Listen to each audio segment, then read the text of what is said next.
when I got out of college, okay, you know, I put that to the wayside because I was like, all right, this ain't the time. You know, I'm gonna get caught on my way to graduation. Okay, I would go to job interviews, all right, for sales positions, and people would ask, well, do you have any sales experience? I'm thinking to myself, like, I've been selling the past couple of years, okay?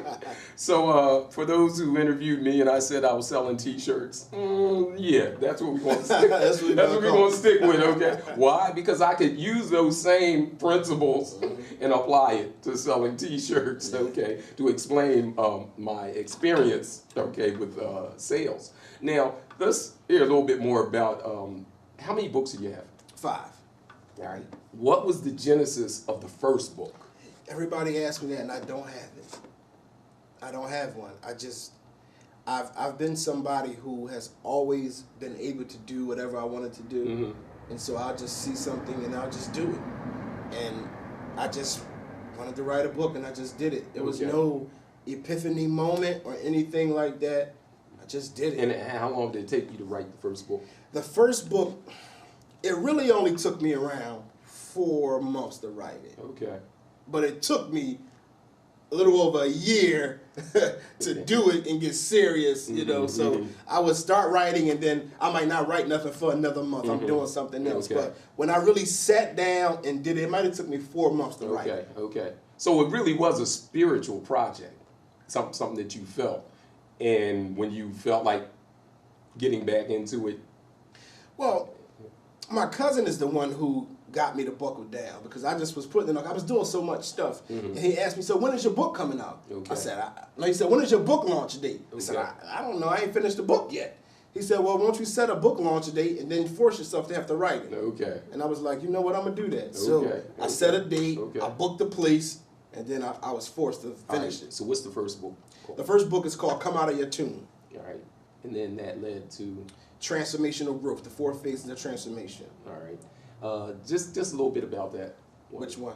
The second book. The second book. Well, the Transformational Growth, 4 phases of transformation are becoming aware that there's more, recognizing the changes that need to be made in myself, preparing for my moment, preparing when it's not my time, and then confidence in my moment. Okay. So we progressed through that. That's like the steps that I took as I transformed, becoming who I am today. I had to be exposed that there was more out there. Right. Not just more to the world that I see, but it's more to me than who I've been. Okay. And then once I understand that, now I have to recognize the changes that need to be made inside of me in order to reach or find that or attain that goal. Okay. So I have to deal with this question: is the life I'm leading me to the life I want? Okay. So it's something I gotta ask myself every day. If I'm saying I want to get to this goal, is everything that I'm doing leading myself to where I want? Once I recognize those changes in me, I gotta prepare. I gotta be like a basketball player or any athlete who's in the gym before they get drafted or before the game. I gotta take time, because the moment I realize what I want doesn't mean that's the moment it's gonna happen. Right. So I gotta be patient, waiting for my time, but not sitting on my hands. I got to be prepared. Right. And then once I prepare myself and I know, I got it, I can do it, I'm a speaker, I know I got the ability, I know I have the intellect, I know I have the charisma, I know how to articulate myself, now I got to have confidence in that moment. Okay. Because the stars are going to align, and now I got to have the confidence. Comes from the third stage that you said, that you put in that work. Yeah. You put in the work. People always ask me, how do you get up in front of big crowds and speak? And I always say, because I know what I'm talking about. Okay. That's just the bottom line. Okay. I never feel like I'm going to get up there and bomb. Okay. Because I know what I'm talking about. Okay. That's it. And I'm going to present it, and the people are going to understand it. Children can understand it, because that's the way I've been gifted, and that's the way I train, and that's the way I prepare myself. Okay. Book number 3. Book number 3, Broken Pillars. All right. That's a relationship book. Understanding the men supporting the weight of their families without dealing with their own brokenness. So as a counselor, I was counseling a lot of men, and they were coming to me, a lot of them were coming to me for relationship advice, Okay. to help fix their relationships. And as I listened to what's going on in the relationship, I was able to see that even though they loved their women, they were the ones destroying their own relationships.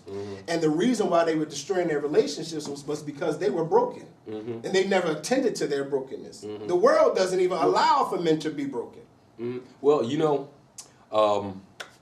as an older gentleman, about 2 years older. No, I'm just About a year and a half. About a year and a half. just playing. But one of the things that I came to a realization with, you know, just like dealing with my father. Okay, you know, wasn't a lot of love going on, and I'm like, well, maybe he didn't know a lot of love. Okay, he was the youngest of, I think, like 9 kids or something like that. So maybe he didn't know a lot of love. But then I started thinking about the environment and the culture that he grew up in. Black folks never got counseling.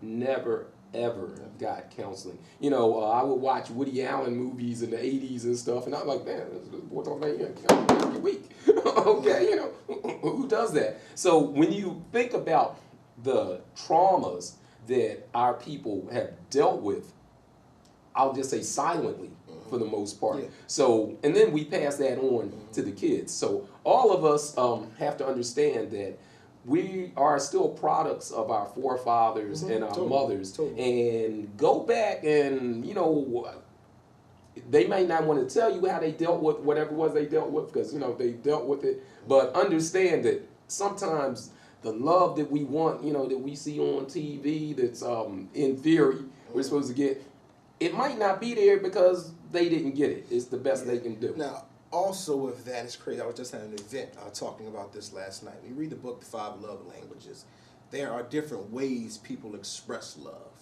So while your father might not have been a hugger, kisser, I love you type of love, the way he provided for you was, I loved you. I never knew I was broke. Okay, my Philly people understand this.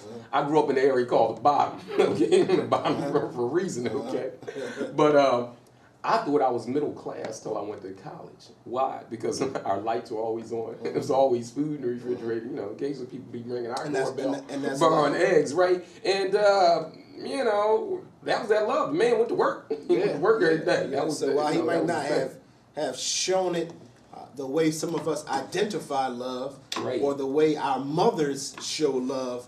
You know, there's 5 different love languages, and one of those is acts of giving. And so if I'm giving you something, that's the way I show you I love you. I want him to come to my baseball games. You know, I'm like, he might have just been too busy or tired. He's the one that actually got me into baseball. I didn't understand, but, you know, he be talking about Ernie Banks and the Cubs and how the Phillies was racist crackers, how they treated Jackie Robinson, this and that, like how you like the Phillies, you know, Larry Heisel, this and that. And so, you know, when I got on the baseball team 2 blocks away, I'm thinking like, yeah, me and him gonna be cool now.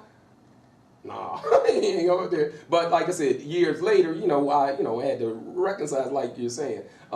Maybe nobody showed him love in that traditional sense, but the love. Well, we can't even call it traditional. It's just different. Well, right. Well, the imagery that we were brainwashed with growing up. Okay.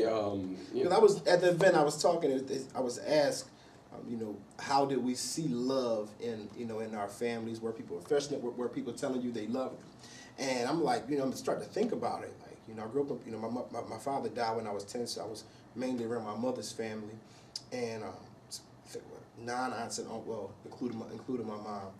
But my family is not a lovey-dovey, hug you, kiss you, tell you I love you family. Yet everybody understands we love each other. If you need something, I got you. Our family, all the aunts and uncles, it's like 40 of us. At least every 2-3 weeks, everybody's together at somebody's house. That's a beautiful thing.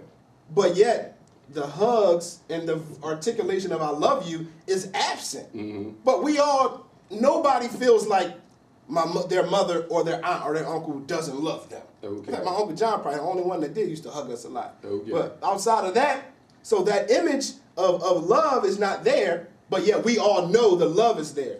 So I think we have to learn that love comes in different ways. Right. So